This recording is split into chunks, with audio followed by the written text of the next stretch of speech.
Welcome to Gun Monkeys Nation with your hosts Josh and Anthony, coming to you from Southern Maryland. Where we bring to you everything Gun Monkeys Nation, including interviews with small businesses and local heroes. So sit back and enjoy the show.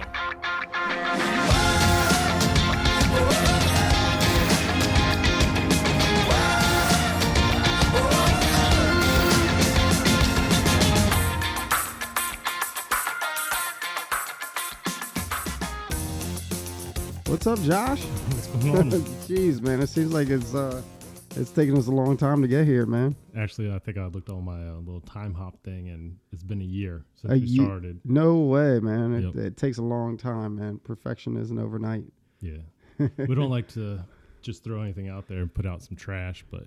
Yeah, but, man, it's been a long day. What have you been up to? Cleaning the house, going to the beach for a couple days. Yeah, that ought to be fun, man. What'd you do today? Well, I went to the workshop, picked up some stuff, had a softball game this afternoon, and helped some friends move, and now we're back here in the office. Well, yeah. For anyone who's tuning in, this is Gun Monkeys Nation podcast. First, I guess you call it the pilot episode. Yeah. Finally, after a year of talking about it, messing around, getting equipment together, and finally sitting down and doing it. Even though it's like 9 o'clock at night, I think right now. Yeah. It's past my bedtime, but we'll try to make this fast. Yeah.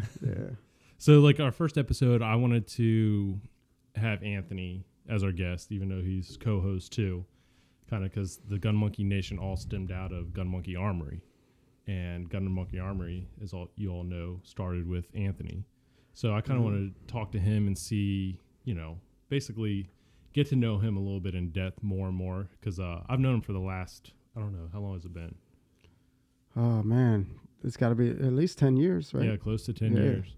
And I've heard little, he's told me about his life here and there, but I've never actually sat down and gotten the whole, from A to Z. We got busy lives, man. We, you work behind the scenes, Gun Monkeys Armory online and everything, and you're a career firefighter and a dad with another one on the way,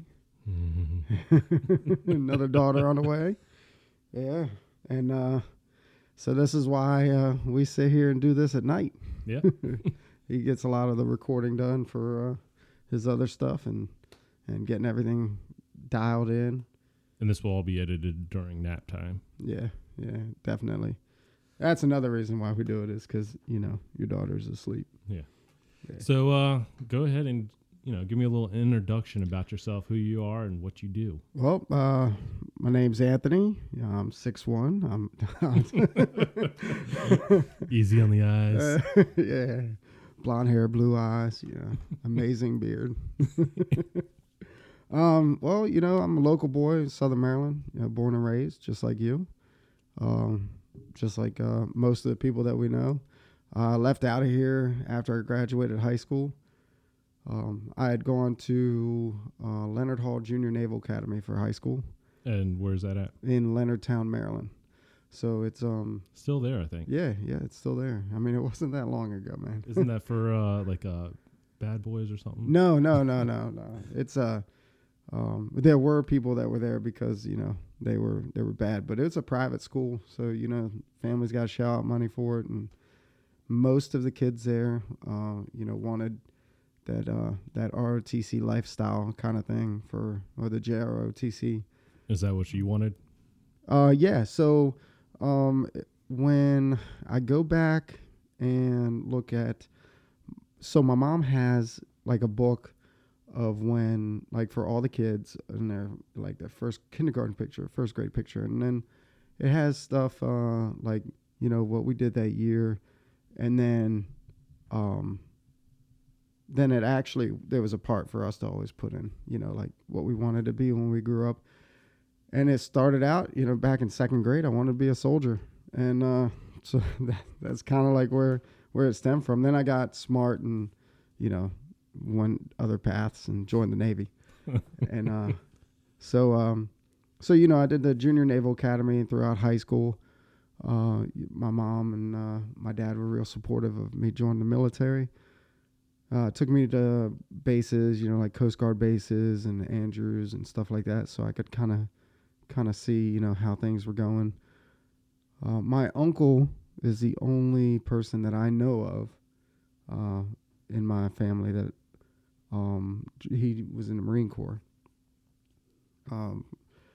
He lives up north. I don't get to see him as much as I'd like to, so he wasn't too much of an influence on it. Just it definitely teased me a lot for wanting to join the Navy. Oh, sure. Yeah, but I did that for 2 years, and then I graduated high school out of McDonough, out in Pomfret. So that's pretty close. Pomfret or Pomfret? Pomfret.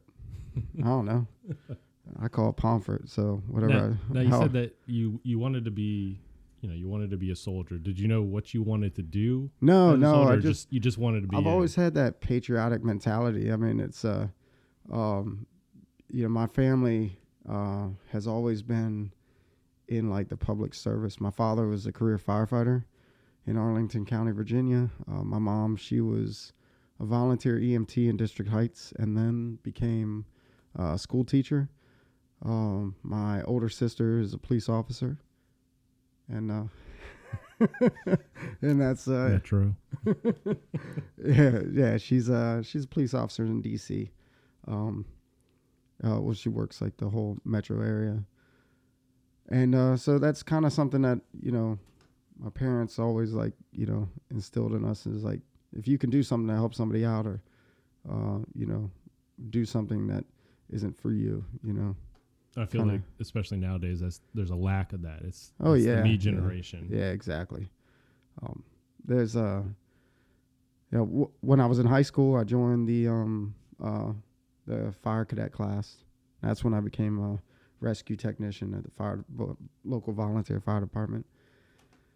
And that's about the time when I made my decision that the Navy was the right way to go. This is graduating high school or no prior? Prior to senior year of high school, I actually went to MEPS with a Marine Corps recruiter. Ooh. Yeah, I know. Your body would have turned out so much different. Yeah, I know. I mean, I'm one to talk about, Yeah. So actually, the Marine Corps recruiter stood me up. He was supposed to pick me up and take me up to I can't remember if it was the medical portion or the ASVAB. I can't remember if I'd already taken that. And the secretary, I'm sitting out front of McDonough, which if you know about anything about that school, it's kind of actually the side of the building. Yeah. And so I'm sitting out front, and the secretary from the office, some lady, she comes out and she says, "Are you Anthony?" And I said, "Yeah." And she said, "The Marine Corps recruiter is not going to be able to pick you up, so you're going to have to find another way home, and he'll pick you up from your house later." As he was saying that, a Navy recruiter was coming out of the front. Sniped you. Got him. And he was like, oh, I can give you a ride. I'm a Navy recruiter. And I get in that government vehicle, and he starts driving me home. And he said, "Well, why'd you want to join the Marine Corps?" And, I can't remember what I told him, but he's like, "Well, let me tell you. Oh, I wanted to be." So there's not to get off track too far, but there's a movie, and so in senior year of high school is when I actually made my decision what I wanted to do in the military, and I wanted to shoot a machine gun out of a helicopter and yell, "Get some!" So the Navy recruiter was like, "Hey man, we got that too." Everybody's got it. Yeah, right. You're gonna do it. Yeah, exactly. So this is pre 9/11, so nothing big was going on. And I was like, okay, well, whatever. So I go up to MEPS. I did take the test with the ASVAB with the Navy. Scored like ridiculously high on it, and they conned me into going into the nuclear program. Well, did they give you some options? No, they didn't. They're like, "Oh, you scored." It was like a 90-some percentile or whatever they said. And so rocket surgeon you are. Yeah, right. And they said, so you qualify for to take the advanced placement test. And so I took the advanced placement test, and they said, okay, well, you qualify for the nuclear program. And I was like, oh, that's great. And I Did it have helicopters? yeah, nuclear helicopters, right? And so then that actually didn't work out, and which I was young and dumb. I got a reckless driving. I got pulled over for reckless driving graduation night of high school. So I ended up going into advanced electronic technical core.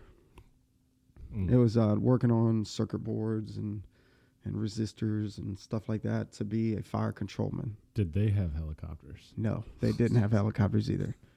So I did that.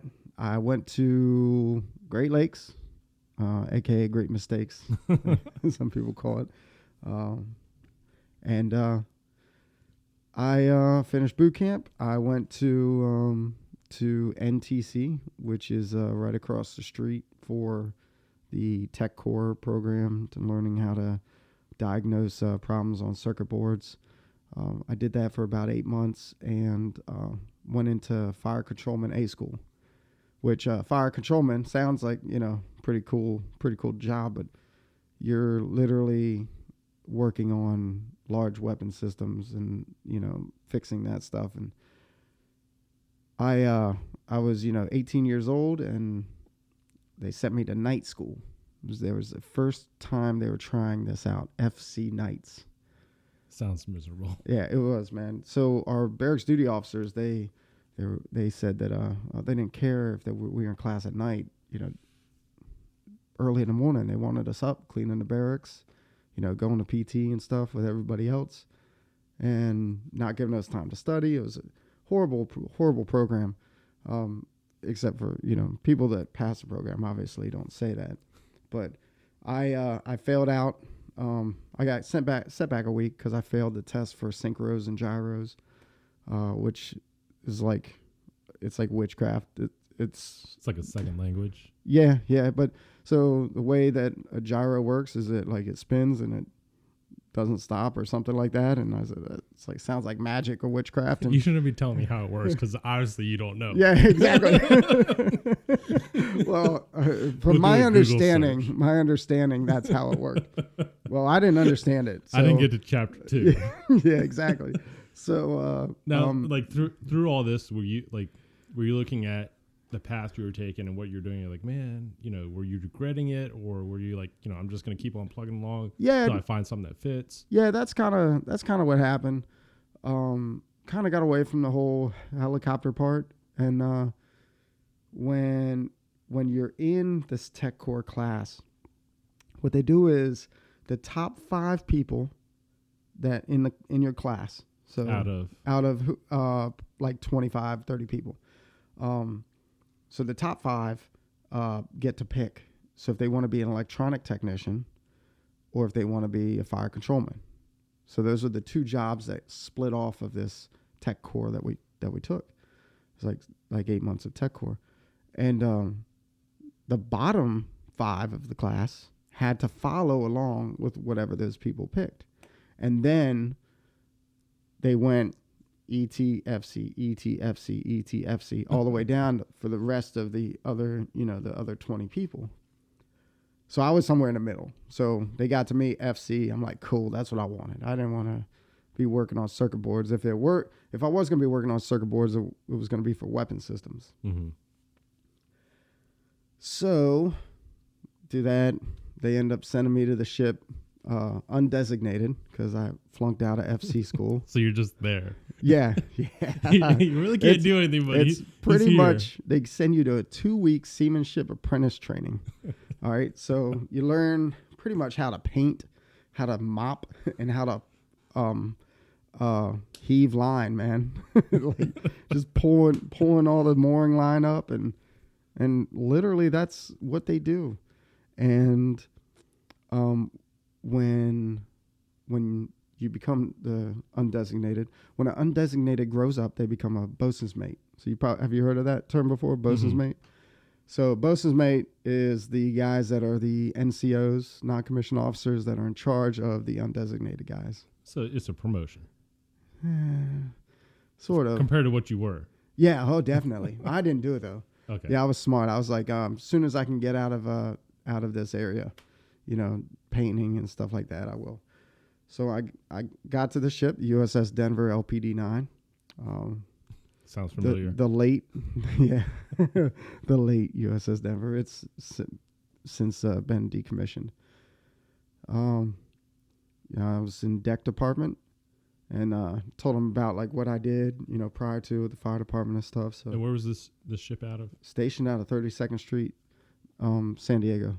So you went from, was it Michigan? Great Lakes, Illinois. Illinois? Yeah, North Chicago. To California. So, I mean, things are looking up. Yeah. Oh, man. Oh, so they give you a wish list. They're like, okay, so if you could pick a duty station, what do you want? So you get to pick three. You get to pick 6. 3 overseas and 3, stateside. So I picked like Pensacola. I picked Navy Yard, and I picked Norfolk.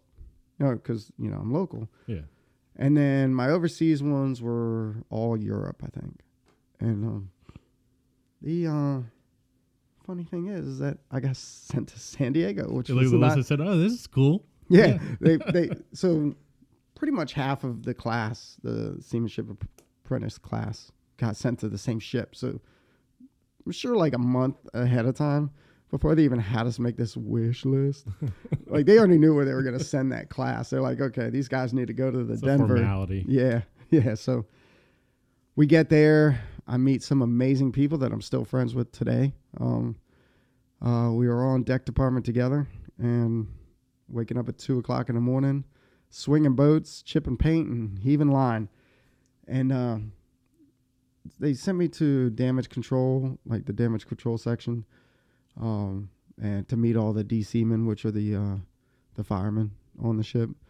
Everybody's a shipboard firefighter, but there's guys that obviously take the lead, in handling stuff, and those are the DC guys, DCs. So those guys were cool and everything, and then I saw the gunner's mates. Who are those guys? They're walking around. They got boonie hats on, they got, camo on the ship and carrying around machine guns. And I'm like, wait, this is like what I really wanted to do, And so I met up with those guys and took the test and became a gunner's mate. Now, to take that test, you just ask, hey, I want to take this test. Yeah, so in the military, you have to put these request chits in for everything. You got to, take a dump, you got to put a request in for it pretty much. So these guys, they were like, yeah, put the request in to go OJT on the job training to the, I didn't get too far out of deck department. They were 3rd Division deck department, but they didn't have any bosun's mates, so that was cool. So I get the OJT approved, and I get sent to 3rd Division deck department. Lo and behold, it's the FCs and the GMs. So I get to hang out with all the FCs on the ship, and great guys, and still friends with them today. And a couple other buddies from deck department from that were undez with me came over, requested OJT too, talking about everything, and because we still lived in the same berthing, so still hung out with those guys after hours and stuff, and they so I conned 2 people into coming to 3rd Division with me, and we all 3 became FCs together. I mean, gunner's mates together, and that was a blast, man. Got to do some really awesome stuff with those guys. Now, would you say the advantage of having on-the-job training versus going to a school, like what kind of learner are you? So I'm more hands-on than anything. I'm not the kind of person that pick up a book and read it, or used to not be that kind of person. So the hands-on stuff, I could pay attention to it better. I get sidetracked pretty easily. Reading a book, I could just close it and move on with something else. So I really enjoyed the on-the-job training, and that's like in the fire department. A lot of the stuff is hands-on, so that's why I enjoy that part too. And what kind of weapons experience do you have at this point? Okay, right now? so besides like handguns and stuff, so my first introduction to a handgun was actually on the ship OJT with the gunner's mates, and it was the M9, the Model 92 Beretta 9mm, which you're familiar with that because you see me carrying it every day. I still carry it to this day. I carry M9A1 actually. So got certified with that. Became an armorer with that, with the M14. It's the military. It's one of those assault rifles. Oh yeah, it's scary. It's an M14 is a 308 version of semi-automatic and full auto of the M1A Springfield Armory M1A, which is banned behind enemy lines. Yeah. So that's a banned firearm in the state of Maryland. Got certified with the Mossberg 590. Bad gun. You're familiar with that. You're familiar with the civilian version. With the Mark 38. That's a 25mm chain gun. It's pretty badass. Sounds expensive. Yeah.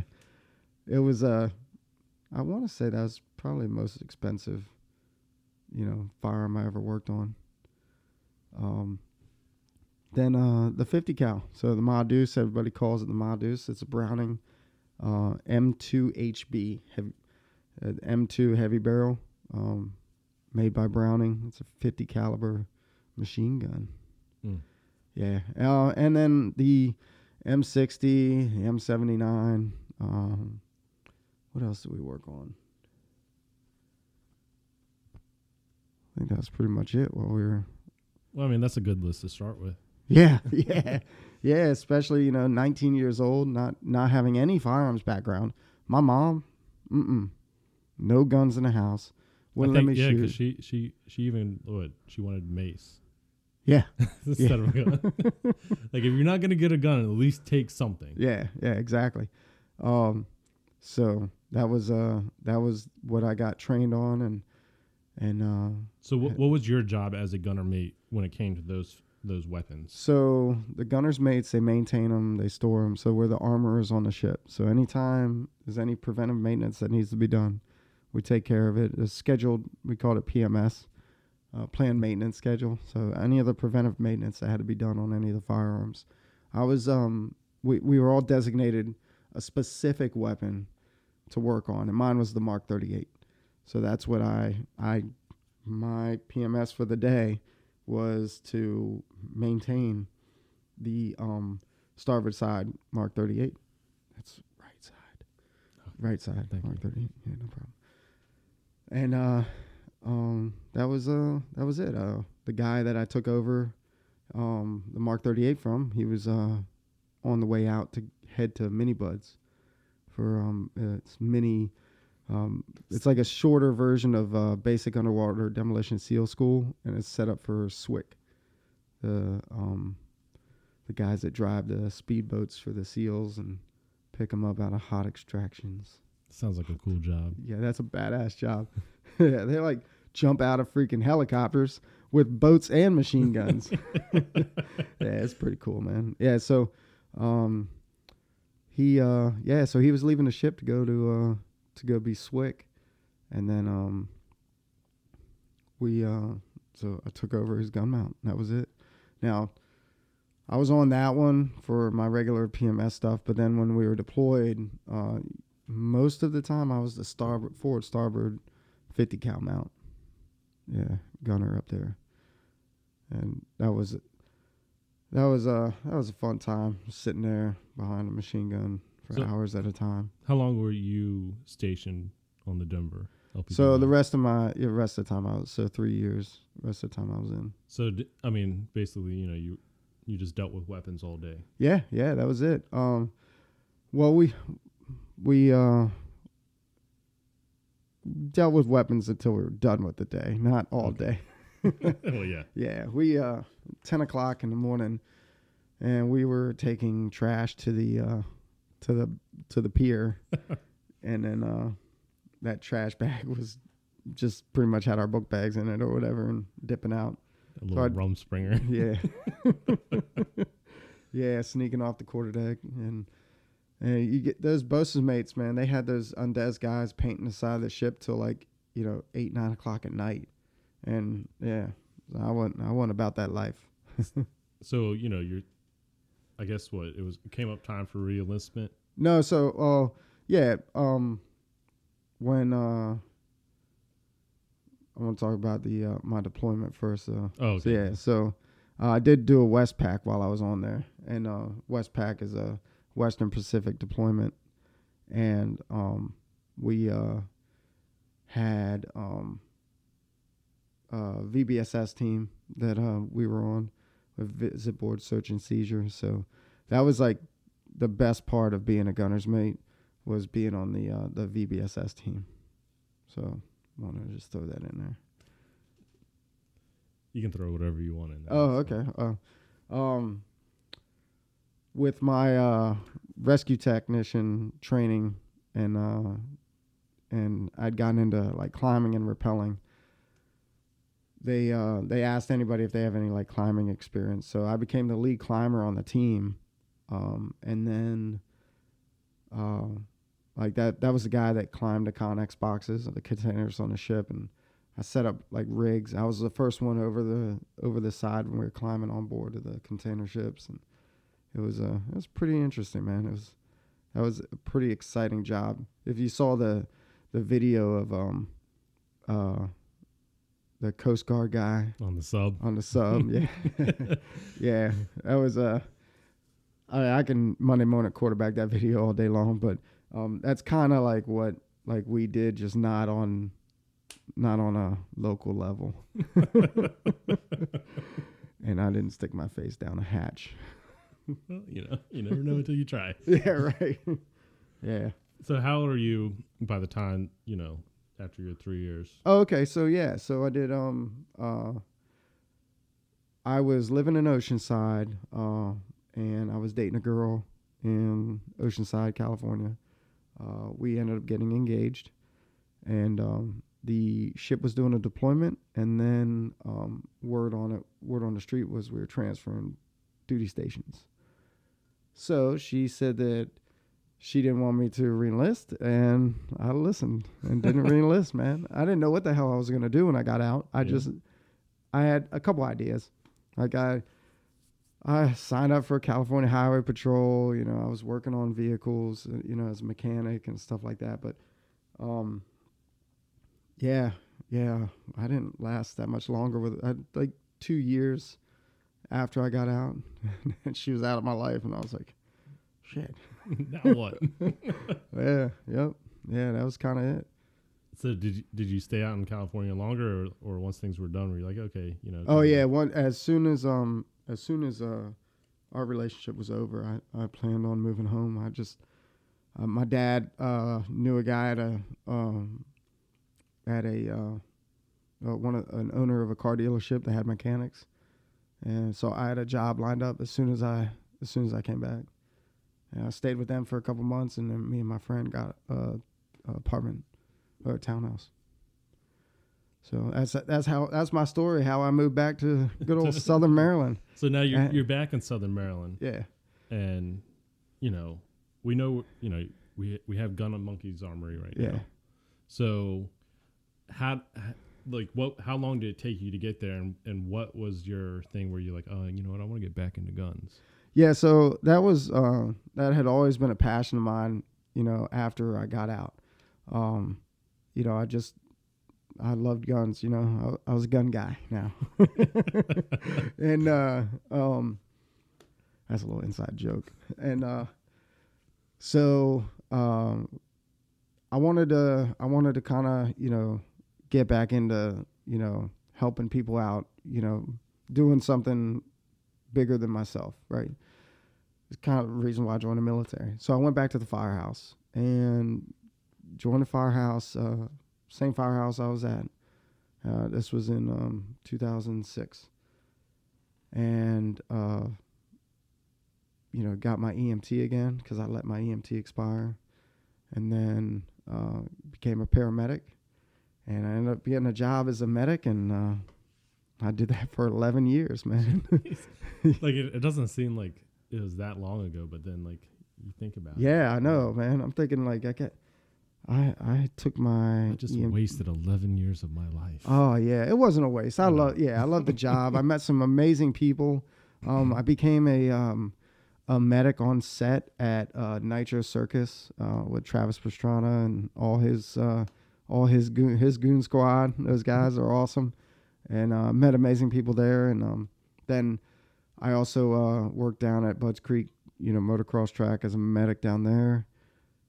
Got to do some really cool stuff for the company that I worked for, and still volunteered as a firefighter and paramedic. Did that in Calvert County, Charles County, and so I mean, it wasn't a waste of time. I think it gave me the opportunity to have the time to get Gun Monkeys started. Being on rotating schedules, shift work kind of stuff. So I was able to have the extended period of time off to where I was able to focus on, doing what I love doing, working on guns. So, what year did you start Gun Monkeys? Okay, well, what year did you get into be like, I think I want to start a business? So in 2014, I started working on guns for friends. Well, maybe it was 2013, because it was around the time when they had the ban, and they were putting the ban together.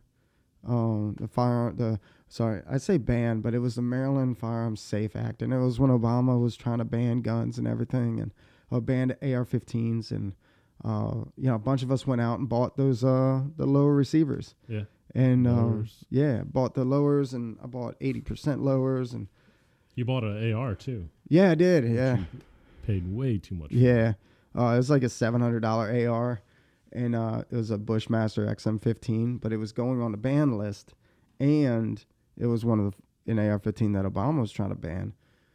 So I was I told my wife, I was like, hey, I really need to get a rifle, and she's like, okay, fine, and like, I didn't tell her how much it was, and then boom, next day, like, I'm literally in bed, and I literally just roll over and hit that buy now from some gun shop in Texas.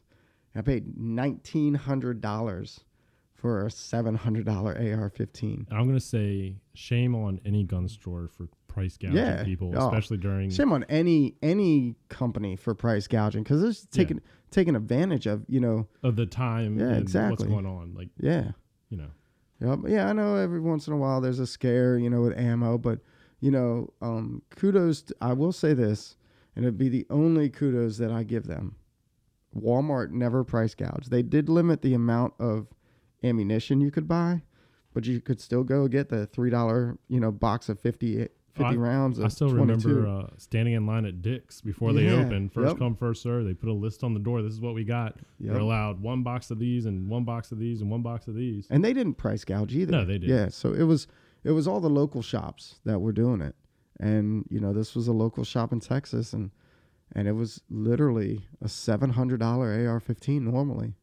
And their price online was, $1,900, man. I hope they're out of business now, by the way.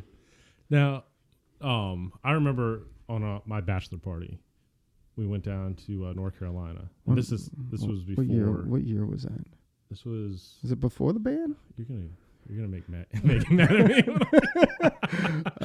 It was 2000. It was 2003ish, I think. No, 2003. Or 13, 14. It was after the ban. So because, 2014. It was 2014. Yeah, or 2013, somewhere around there. Yeah. Yeah. And I think the weekend that we all almost went to federal penitentiary. yeah, that's a different story. But we had gone down there and we went to a local gun shop because we were all taking our North Carolina concealed carry course. Yeah, in Virginia and North Carolina concealed carry class. And it was a guy that was I guess the owner had worked for Blackwater. Oh, he was their armorer. Oh, yeah. And there was another Navy guy there too. Yeah, that was what it was. Like I saw you, we went in there and you're looking at all the guns. You're like, oh yeah, this, and because you were talking about your Bushmaster that you had. Yeah. I think you even brought it with you, and I just saw that hey, this guy actually knows what he's talking about. Like I never knew that side of you because I knew you before then. Yeah, and we had never really talked about guns. Like I've owned guns, not nothing fancy, but we've never really talked about it. I didn't know how much of a gun guy you were. Well, you have a fancy AR-15 now. Yeah, finally. It only took 1, 2, 3, 4, 5 years. Yeah. 6 years.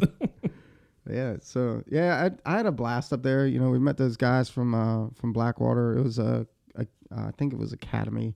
Yeah. At the time, I think that they had already changed their name. And then they had a private range that they took us to, and that was pretty fun, man. We had a good time, and thank God Darren was there.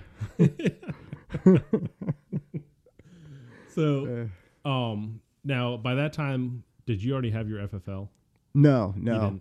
I was strictly just buying up guns, man. I was stockpiling ammo. I had ammo cans full of all mixed match AR-15 ammo, like 5.56, 223, different manufacturers, because at the time, you got what you could get. Yeah, exactly. You couldn't just like, I'm gonna buy 2,000 rounds of, Tula only. Yeah, actually, yeah, we had Tula ammo there. Yeah, it was you just get what you can get, and I was just stockpiling and customizing my own stuff, in my garage, and like people said they needed help with their rifles or shotguns or handguns or anything, I just helped them out. So, and I ended up getting my LLC in, I think, 2015. Prior to your FFL? Maybe it was late 2014. No, it was 2015. It was like April 2015, and it was prior to the FFL. So what were you thinking? So, I'm just gonna help people out, and then like, oh wait, I need a little paperwork so I don't get a knock on the door. Well, no, actually, I didn't even think about that. I was just like, I would try to get distributors. So, or like companies that I could just get parts from and stuff like that at cheaper prices, because I'm buying all these parts for people. So I'm doing that, and they're like, "Oh, you need a tax ID." And I'm like, "Okay, how do I do that?" And research that. Okay, to get tax ID, you have to have a company. And I was like, "Okay, what's the best kind of company to start?" And so, that's when I started the LLC, and I had thrown around a couple names, and Gun Monkeys came to mind. So I ran with that, and there was a lot of people that were like, "What the hell?" Well, you didn't explain yet what Gun Monkeys came from. Okay, yeah. So we had a Master Chief on our ship, and he whenever I used to go to his office. He was a cool guy, not because I was in trouble. I went up there when I was in trouble, but I went up there and hung out with him all the time, and he was an old salty sailor, man. So whenever somebody would say, "Hey, I want to be a part of a gun shooter," somebody would come to him and say, "Hey, they say where to talk to the guys," because his office was right across the mess decks from ours.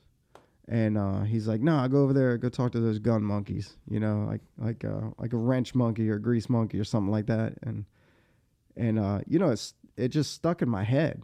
And it just so happens that it's GM. GM stood for Gunner's Mate, and that was the rating. I was a GM3, and when I was thinking about names, I was like, oh, GM Armory is like what I was thinking of. And I was like, I'll just call it Gun Monkeys, like, because nobody's gonna Gunners Made Armory, I wasn't sure, how many people would that would, attract. Yeah. And so I said, people will like that. It stands out, and it's got a cool little story behind it. And they actually called, like back in the day, like on the with old ships, and cannons and stuff like that. The gunners' mates were called gun monkeys and powder monkeys. So the powder monkeys were the young guys that were down there because they come out covered in powder. They're bringing all the powder up for the cannons. And so that was it actually has a little bit of history behind it. Well, I'm glad you went with gun monkeys, not powder monkeys. Yeah. That would have been a little bit harder to explain. Yeah, exactly. Right. Yeah. So, finally I get all this stuff right. I get the LLC, I get the name, and I got companies that were sending me all these parts at like huge discounts, right? And then one of the companies was like, you need to have an FFL too, because they said send your FFL. I was like, what's that? What? FFL?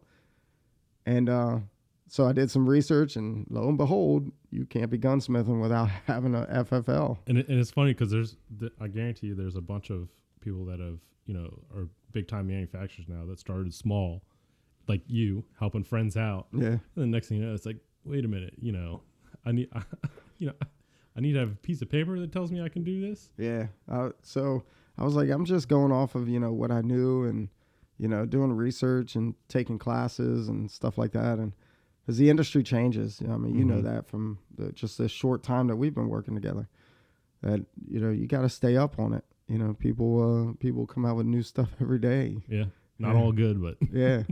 Like some stuff's pretty cool. Some stuff's pretty cheesy. Where's your rifle at? It's up in bed. Oh, okay. Yeah, it's sleeping. Yeah, it is late. So you get your FFL, and did you have any intentions? You're like, oh, I'm just gonna get this so I can work, or you're like, No, man. I was still a medic, dude. I was still working as a regular paramedic, and had the whole dad life. Had my son, and I was like, just working on guns in the garage. What was the first gun that you bought with your FFL? Was it a personal or? Oh man, yeah, dude, it's been we sold so many guns. I don't even remember. You had to go back to the original A&D log. Yeah. I want to say it was Reds, and he got a rifle from me. Reds is a nickname of one of the guys at the firehouse. I think he got a 22 from me. So that was the first rifle. And I tried to sell handguns, and lo and behold, you gotta get a special license for that too in Maryland. What? Yeah. What? You mean you can't just go walk in and be like, hey, give me 10 of those? Yeah, no. I'm gonna sell them. No. So you had to become Maryland regulated firearms dealer, and I had to go up to Baltimore and take a little training class, and there's tons of paperwork that have to be done. And I think the fire chief, one of the fire chiefs, Ryan, bought a Glock, I think it was, and I think that was my first handgun transfer. So Reds and Ryan were the two that bought the first firearms from me. Then it just got crazy from there. I turned the downstairs office into like storage. I had boxes of guns everywhere. You had aisles in your garage. Oh yeah, I went. I saw a store was closing. It was the Christian bookstore, and I went and bought like the aisles that they had, and set it up in my garage, and had guns hanging up on the wall in there, and ended up putting a Google account on with my home address. By appointment only. Yeah. And I'm looking for gun monkeys. Yeah, people just like knock on the door and be like, hey, is this gun monkeys? I'm like, yeah, meet me around back. I gotta go open the garage. Yeah, I'd open the garage door and it was like, we're open for business. Yeah, so people would like look around, and it was really cool because like the back part of the garage where the garage door was, they came in, that was the like the store, right? And then just forward of that was the gunsmith shop, and they got to see everything. All the stuff was a mess, and had parts everywhere. Yeah. They come in and be like, "Hey, do you have that part?" And you're like, "Oh, let me check inventory." Just lean back a little bit, be like, no. Yeah, man. And if I was doing any machining, like the pieces of metal going everywhere, and again, when you walk through the shop, just make sure you have safety shoes and eye protection when you're in my store. Yeah, and Kelly wasn't a big fan of that. And it was still a garage too, so you still had all your personal. Oh yeah. I ended up getting like those shelves and this was a 1-car garage, by the way, too. No, it's a 2-car. Oh, it was 2. Yeah, it's a 2-car garage. Come on, man. Okay, it was two Prius. It was tight too. It was a Prius. It definitely, now it only fits one, but with all the crap that I had in there, and that was even before the gun shop. But when we first moved in, I was able to put my Dodge Ram in there and her car. Yeah, but able to fit them both. We weren't able to get out of the cars, but oh well. Yeah, we were able to get them in. Now I remember. I guess it was 2018. I don't know, because I'd always known that you had talked about, like, once you got your FFL and started doing some transfers with people about wanting to do a gun shop, and we didn't fall out of contact, but we weren't talking to each other like every day because we used to work together. We didn't work together anymore. Yeah, you decided to become a professional fireman and gave up the tick life and then got married, and we're doing your own thing. No, I get it. Yeah. But you text me and be like, "Oh yeah, I'm starting the store. Do you want to help out?" Yeah. I'm like, "Oh wow, this guy's really doing it." I know you talked about it. I'm like, "Oh, I figured it'd take him a couple years and stuff." And like, but no, this was 2017. Happening. 2017 was when I got the building. Yeah, and I mean, you didn't even.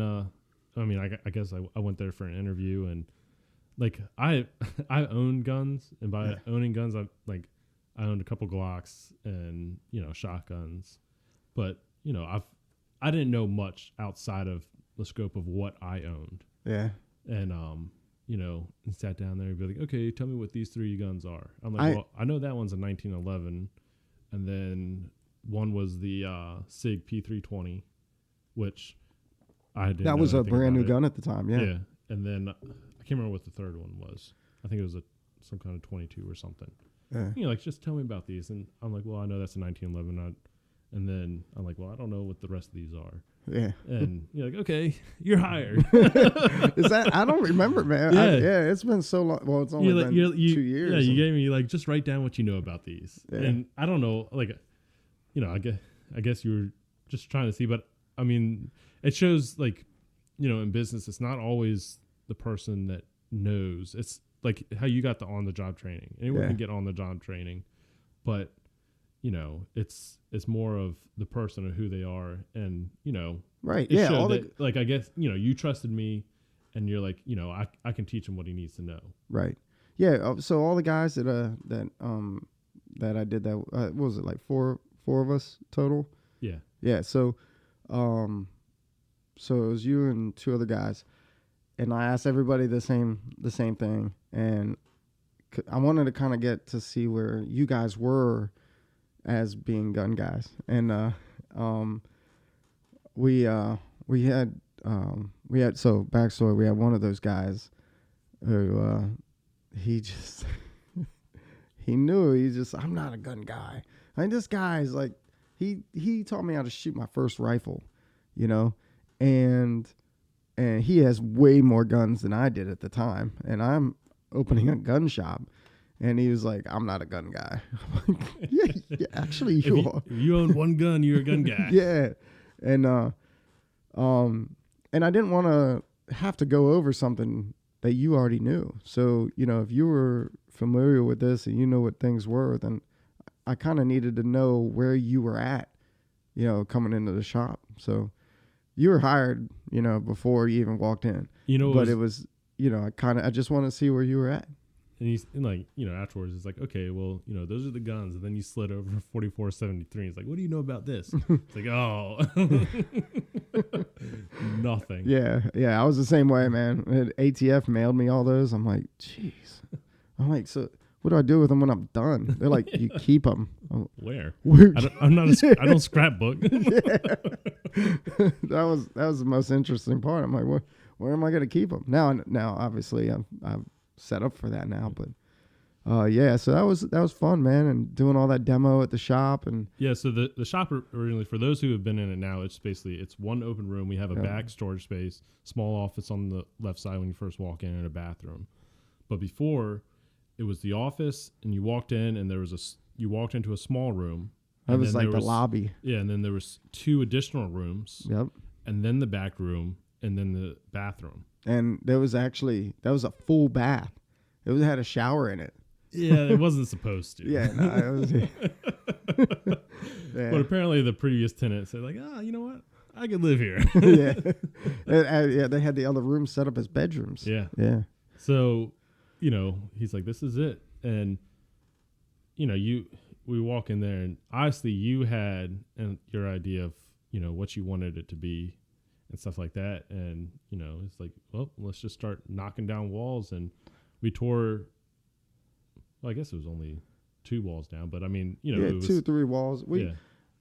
We found a load bearing wall, which that's if you walk in the shop and you see the big post in the middle of the building that has all the patches on it. That's a load bearing wall.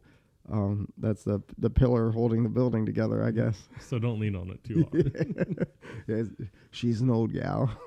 So I remember because when you got your use and occupancy, and we started knocking down the walls and stuff, you also changed your FFL address. Yeah, because I had to. We did the inventory, and so people, and you still had people that had already purchased firearms, right, and they were coming to pick it up, and so like this building's getting demoed. Yeah, we'd be like, oh yeah, when can I pick up? We'd be like, oh yeah, you come this day and stuff, and like by then, right then we were like appointment only, so they'd come in, and we would have a fold out table, set up.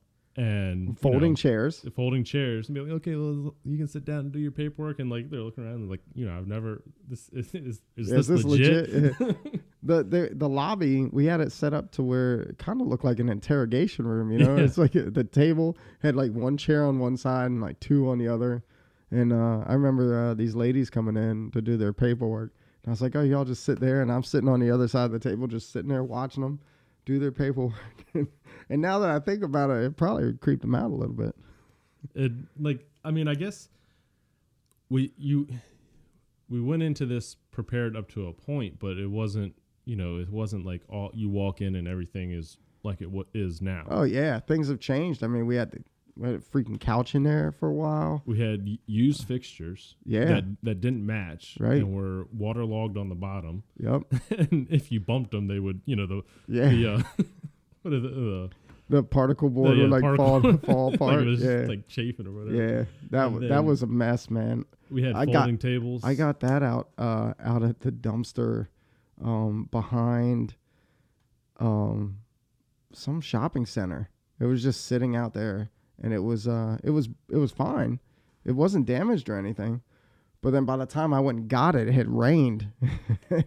They was just falling apart. But we rocked it. We rocked it for a while. Yeah. We got these cheap, small little tablets. And by cheap, I mean super cheap. Oh, yeah. The RCA ones from Walmart. And that's what we did, everything, like looking up prices, all that kind of stuff. And, they freeze up about every other web page you go to, shut down, the battery wouldn't last. Yeah, they were horrible.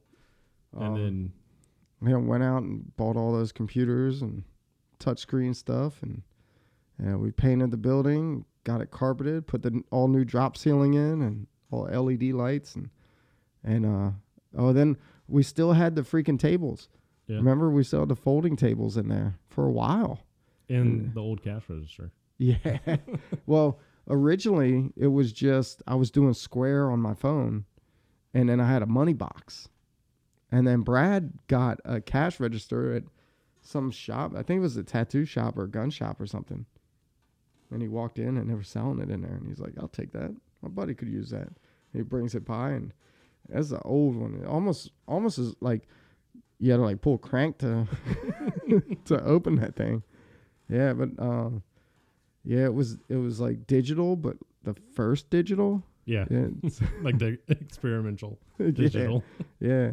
And yep, that was it, man. Still have that register today. Yeah. Yeah. Still can't get rid of it. Yeah, nobody wants that thing. If anybody's looking for a register, I'll put it on Marketplace after this show. Yeah. $25.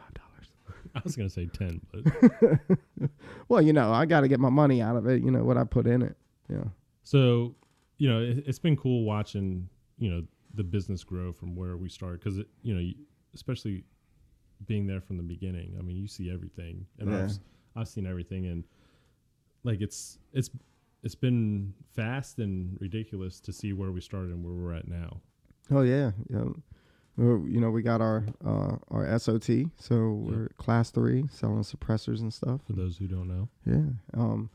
We're working on some other really big stuff that we'll get into on a later show. And online sales. yeah. Oh, dude, that wasn't me though. That was you. That was all you. So when I tried, I blew so much money trying to get a website up and sell guns online. I was paying like 5 different companies to keep this thing going.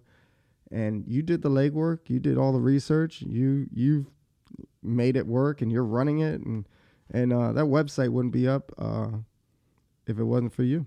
So I appreciate it, man. Anytime. And anytime somebody emails the website or hits us up on Facebook, you're the guy that they talk to. So anybody listen to this, now you have a voice to that and a face those keyboard. and a face to those messages. Yeah. And the thing is, like, you're not a businessman. Oh, no. I'm not a businessman. Hell no. And this has been a total on-the-job learning. And it's funny because it goes back to, you as a gunner's mate on the job. Yeah, I mean, fake it till you make it, man. That's what we tell ourselves every day in the mirror. Yeah. I have a mirror, and it just says, keep faking it, man. They'll believe you one of these days. And not to say that, we haven't struggled along the way. Like, it's been a huge learning process, and there's been times, failing, and there's times of success. And Yeah. I mean, I think with any business, you go through that. Oh yeah, we've had our ups and downs, from the get go, and I mean, we've butted heads on multiple occasions and kissed and made up and. Now, when we say butted heads, like, we used to work together. Oh man. And the fights that we have gotten into, like, I mean, I'm pretty sure you left me at work one day. No, you left, and then I found a ride because we used to carpool. Yeah. And I found a ride to come pick me up, and you're like, I only left like a mile away. I wasn't gonna leave you there. Yeah. But you're like, screw you, man. Yeah. Yeah. But we always come back, and I thought you were gonna talk about the cigarette. oh no. Nope, you gotta sit in the back of the ambulance. You smell like smoke. Yeah. Neither one of us smoke anymore, so Yeah. it's We just vape. No. yeah. The Juul. It's 2019, guys. Yeah.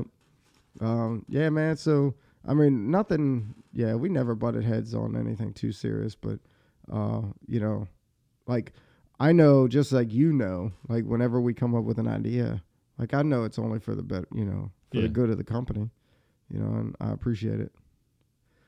Much love, brother. So, where do you want to see Gun Monkeys go from here? Well, we picked up Aaron, along the way, and www.ftigun.com. And he's an amazing dude. Oh, yeah. We were in ROTC in McDonough together. But he looks like he's probably 20 years older than you. Yeah. Okay, no, maybe like 10. And we're gonna have him on. We're gonna have him on at some point, so yeah, we can talk about. And so we picked him up. He's training all of our customers and friends and family that need any firearm training, and he does one-on-one stuff. He's an awesome dude. Brad came along, and we got Billy, IT guy. Yeah, Billy's our IT guy. He great guy. He's a career firefighter, prior Marine. Aaron's a prior Marine too. Brad's a career fireman with the MPG. So it's kind of we're all family, and it's the jobs that we've had in our lives have kept us in that mentality. You gotta be brothers in the jobs that we do, because you got to trust each other, especially when you're dealing with money and firearms. Like, you know, you got to have 100% trust of who you trust people to do and what they do. And I mean, you know, you couldn't trust anybody else more than those guys. All of us have family members that we would never do this with. I mean, we're closer, like we trust each other more than we do with some of our own family members, and we all have them. Yeah, so it's you know, we're a pretty tight family here. You know, I don't ever go out and say it, but you know, it's you know, I appreciate that everybody's supporting a local business, veteran-owned, operated business. You know, and when I say operated, I mean it's the veterans in there, you know, busting their ass every day. Yep. So, you know, shout out to my guys, man. They kick ass. You know, we wouldn't be here right now if it wasn't for them. So for those listening, you know, you can check us out on the web at gmarmory.com. Yeah. We're on Facebook, Instagram, or 606 Charles Street, La Plata, Maryland, 20646. Yeah. You know, come by, see what's going on. We're always trying to, you know, come up with, you know, different things to, you know, reach our customers and stuff. And that's what this whole, you know, podcast is kind of came out of, is, you know, outside of the gun shop, you know, not just limited to, like, you know, we're not just going to go on here and talk about guns. We're going to talk about life and stuff like that. And we wanted to, you know, get beyond the store. Yeah. Yep. And I mean, you heard in the intro, you know, we want to talk about Gun Monkeys Nation, which, you know, we have so much stuff going on outside the shop, you know, with you know, the different teams that we sponsor, to the shooters. We have competitive shooters that we sponsor, and our race car. You know, we have a race car down at MIR. It's finishing up. Last race of the season is going to be in October. So it was a good year. And you know, and we're moving on to even bigger stuff. So like I said, that we'll get into on later shows and everything. And part of Gun Monkeys Nation isn't just us. It's also, you know, everybody that's fans of Gun Monkeys Armory and Gun Monkeys Nation, and guys out there hunting and having, you know, like, you know, doing review videos and tactical training videos and stuff like that, and other veteran-owned local businesses like One Nation and FTI, and get them in here, and some, you know, other guys that, you know, we consider, you know, our heroes that we're gonna have in here on the show. Yeah. Well, you know, it's been a good. I think it's been a good first podcast. Yeah, man. I told you at the beginning, dude. I don't think I could sit here and talk about myself this long. Well, guess what? We're gonna have to cut some of it out. Yeah. Well, you know, thanks for listening, and catch us on the next episode. Alrighty. All right, guys. Have a good night.